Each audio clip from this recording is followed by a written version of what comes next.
বলতে পারো বড় মানুষ মোটর কেন চড়বে, গরিব কেন সেই মোটরের তলায় চাপা পড়বে? বড় মানুষ ভোজের পাতে ফেলে লুচি মিষ্টি, গরিবরা পায় খোলাম কুচি, এ কি অনাথ সৃষ্টি। বলতে পারো ধনীর বাড়ি তৈরি যারা করছে, কুঁড়ে ঘরেই তারা কেন মাছির মতো মরছে? ধনীর মেয়ের দামি পুতুল, হরেক রকম খেলনা, গরিব মেয়ে পায় না আদর, সবার কাছে ফেলনা।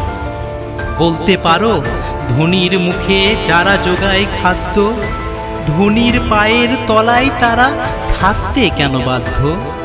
হিং কিংচুর প্রশ্ন এসব মাথার মধ্যে কামড়ায়, বড় লোকের ঝাঁপ তৈরি গরিব লোকের চামড়ায়।